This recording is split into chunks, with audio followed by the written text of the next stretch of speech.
खुदावंद यीशु मसीह में आप सबको सलाम। आज के कलाम का उन्वान है विरासत।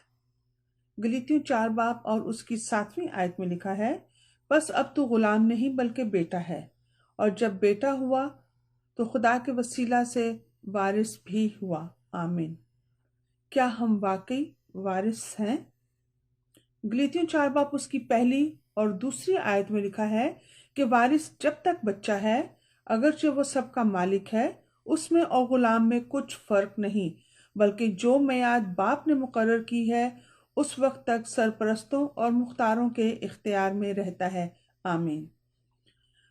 बास घरानों में बाप अपने बच्चों को उनके बचपन ही से खानदानी जायदाद का वारिस मुकर्रर कर देते हैं, लेकिन दुनियावी कानून के मुताबिक जब तक बच्चे बालिग ना हो वो उस जायदाद को ज़ाती तौर पर इस्तेमाल नहीं कर सकते, उस पर अपना हक नहीं जता सकते। लेकिन जब बच्चे बालिग हो जाते हैं और समझ बूझ वाले हो जाते हैं, तब वो कानूनी तौर पर उस जायदाद, उस विरासत को ज़ाती तौर पर इस्तेमाल कर सकते हैं। रूहानी कानून के मुताबिक भी कुछ ऐसा ही है। जब तक हम रूहानियत में बच्चे हैं, गुनाह के गुलाम हैं। गलीतियों 4 बाब और उसकी 3री आयत में लिखा है, इसी तरह जब हम भी बच्चे थे तो दुनियावी इब्तदाई बातों के पाबंद होकर गुलामी की हालत में रहे। आमीन। जब हम रूहानी तौर पर बच्चे होते हैं तो गुनाह हमसे जैसा चाहे वैसा ही काम लेता है, हमसे वैसा ही काम करवाता है। दुनियावी तौर पर हम चाहे उम्र में कितने ही बालिग क्यों ना हो जाएं, लेकिन अगर रूहानी तौर पर नाबालिग रहेंगे तो हम गुनाह पर गुनाह और गलती पर गलती करते जाएंगे।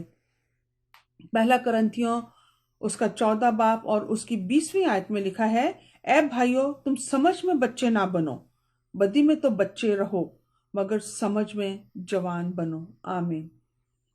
जिस विरासत को इंसान गुनाह में जाने के बाइस खो चुका था, उसे दोबारा हासिल करने के लिए वक्त पूरा होने पर खुदावंद यीशु मसीह कानून इलाही के मुताबिक औरत से पैदा हुआ, ताकि गुनाहगारों को अपनी जान का फिदिया देकर और अपना खून बहाकर गुनाह की गुलामी से छुड़ा ले, गुनाह की गुलामी से आज़ाद करवा ले, और ताकि हम ले पालक बनकर दोबारा आसमान की बादशाही के वारिस बन जाएं।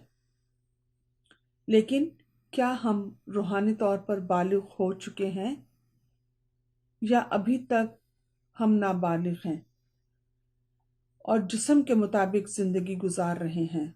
जिस्म यानी कि मुर्दा काम हमेशा रूह के खिलाफ ख्वाहिश करता है।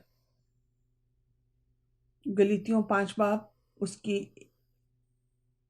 19 से 21वीं आयत में लिखा है, अब जिस्म के काम यानी कि मुर्दा काम तो जाहिर हैं, यानी हरामकारी, नापाकी, शहवत परस्ती, बुत परस्ती, जादूगरी, अदावतें, झगड़ा, हसद, गुस्सा, तफुरके, जुदाइयाँ, बिद्दतें, बुग़्ज़, नशाबाजी, नाच रंग और उनकी मानिंद। उनकी बाबत तुम्हें पहले से कह देता हूँ, जैसा कि पेशतर जता चुका हूँ, कि ऐसे काम करने वाले खुदा की बादशाही के वारिस ना होंगे। आमीन।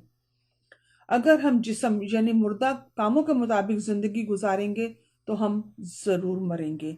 यीशु ने कहा, तौबा करो क्योंकि आसमान की बादशाही नजदीक है। यीशु ने यह भी कहा कि मेरे पीछे हो ले। क्या हम वाकई यीशु मसीह के पीछे चल रहे हैं?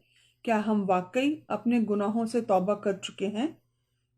हम जिस्मानी कामों के साथ यीशु के पीछे नहीं चल सकते।